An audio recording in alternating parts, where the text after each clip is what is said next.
yang Assalamualaikum warahmatullahi wabarakatuh. Para imigran Yaman yang menganggap dirinya sebagai keturunan dari baginda Rasulullah Muhammad SAW itu seringkali memberikan cerita-cerita bohong dan cerita-cerita yang tidak masuk akal serta ajaran-ajaran sesat. Begitu banyak ajaran-ajaran yang sering ia gaungkan, begitu pula dengan cerita-cerita sesatnya. Nah, ini ke depan saya akan memperlihatkan beberapa ajaran-ajaran dan cerita-cerita sesat yang seringkali dilayangkan oleh para kelompok-kelompok balai. Nah, untuk lebih lengkapnya mari kita simak videonya berikut ini. Jadi Habib itu jauh lebih mulia daripada menjadi ulama. Wow. Dan cinta kepada sesuatu yang lebih mulia itu lebih diutamakan. Anda cinta ulama, bagus. Tapi kalau benci Habib, percuma. Cinta ulama, bagus. Tapi kapan Anda tidak melakukan apa yang lebih wajib, percuma. Contoh, Anda cinta sama Habib Muhammad, jelas Anda cinta. Tapi karena apa? Apa nunggu Habib Muhammad jadi ulama baru Anda cinta? Berarti kalau ada Habib bukan ulama, Anda nggak cinta. Anda cinta kepada Habib karena Habibnya ulama, bukan ulama sepuh atau masih muda. Kalau perlu anak kecil, kaya melarat, soleh wali atau bukan, tapi dia Habib, titik.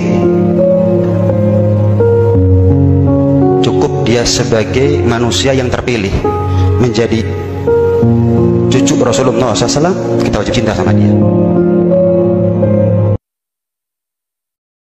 Kalau kamu tuh orang Yaman, kamu harus bangga dengan Yamanmu. Dia bilang begitu. Kenapa? Karena Rasulullah SAW itu adalah orang Yaman. Kenapa kok Nabi Muhammad SAW itu dikatakan Al-Yamani? Karena Nabi itu keturunan daripada Nabi Ismail alaihissalam. Dan suku Jurhum itu berasal dari Yaman. Akhirnya Nabi Ismail itu menikah dengan suku Jurhum tersebut dan akhirnya lahirlah keturunan beliau, dan diantaranya adalah Nabi Muhammad SAW.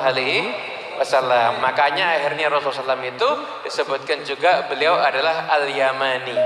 Itu beliau adalah Nabi yang berasal dari Yaman. Orang-orang di Tarim itu Masya Allah para hadirin, ya, kalau ada yang tidak disukai, ya, dia itu pasti mengucapkan Sallu alal Habib. Orang di Tarim Masya Allah dia bilang Sallu alal Habib. Makin lama makin menyesatkan umat Islam saja para pemalsu nasab Nabi ini, mengarahkan umat Islam Indonesia untuk bersolawat kepada Habib seperti bersolawatnya kepada Nabi. Diceritakanlah kedustaan bahwa di Tarim orang di sana biasa mengucap Shollu ala Habib. Ini ajaran dari mana ucapan haram Shollu ala Habib dari ngarang bebas yang diarahkan agar umat mengamalkannya. Hendaknya para umat Islam sadar jika Balwi adalah pemalsu nasab Nabi dan penyesat umat Islam. Pentingnya negara segera hadir untuk memberantas para pemalsu nasab Nabi. Orang-orang di Tarim itu Masya Allah para hadirin, ya, kalau ada yang tidak disukai, ya, dia itu pasti mengucapkan Sallu alal Habib, Sallu ala Muhammad, seperti itu mereka. Pasti mengucapkan Sallu alal Habib, Sallu alal Habib.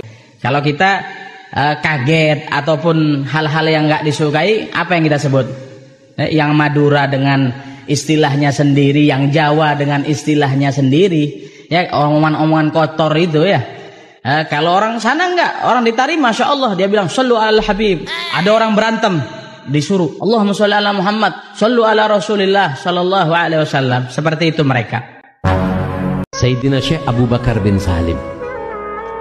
Syekh Abu Bakar bin Salim itu pernah mengatakan, Inna manzarona, siapa orang yang ziarah kepada aku, au sami'a bidzikrina fi majlisin, atau mendengarkan kisahku atau ceritaku di sebuah majlis, au nadarana, atau memandang aku, au nadara nadirana, atau pernah memandang orang yang memandang aku, fa ana dhaminuhu ghadan bil jannah, maka nantinya aku yang akan jamin masuk surga.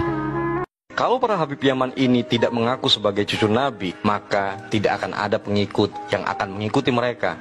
Karena ilmunya sudah cetek, tidak punya ilmu, hanya mengunggulkan keluarganya, mengunggulkan leluhurnya, ceritanya cerita-cerita dusta, cerita-cerita bohong, yang tidak ada manfaatnya untuk agama, hanya bermanfaat untuk keluarga dan kelompoknya saja. Dan jika kalian masih mengikuti para Habib Yaman ini, maka bertanyalah kepada diri kalian sendiri, masih berfungsikah otak kalian semua? Habib Abdurrahman As-Seggaf bin Muhammad Maulad Dawileh 60 kali dalam satu malam menghatamkan Al-Quran.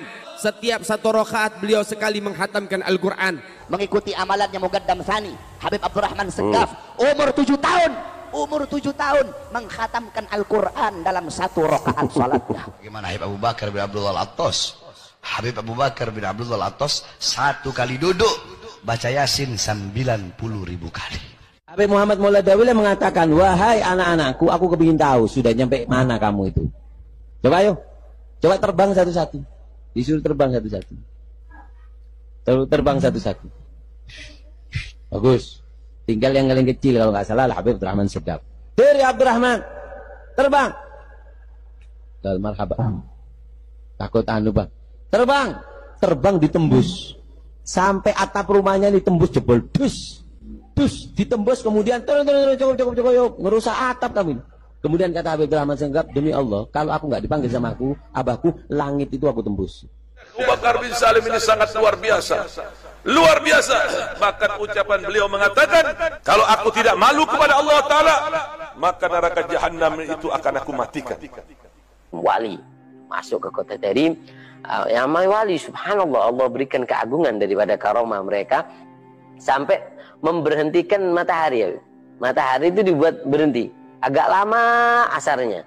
Kemudian ada perempuan kota Tarim keluar dari jendela yang mengatakan, "Gal ya fulan, fakka syams." Lepaskan itu yang namanya mataharinya. Kita lagi puasa ahli Tarim. Nanti kelamaan ini puasanya. Lepaskan. Subhanallah. Ini wali langsung tahu dilepaskan sehingga subhanallah. Jadi bisa kita saksikan teman-teman sekalian bagaimana para habib-habib palsu ini terus menebar kebohongan, terus menebar pembodohan kepada masyarakat pribumi yang saat ini masih percaya kepadanya.